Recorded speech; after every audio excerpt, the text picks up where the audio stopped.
Birden geçeceğimiz ki. Buradan iniş var mı Emmoğlu? Var.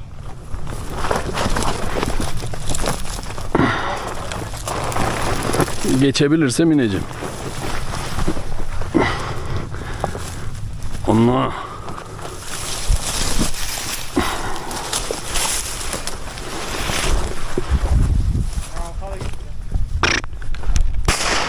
Kaldı mı lan?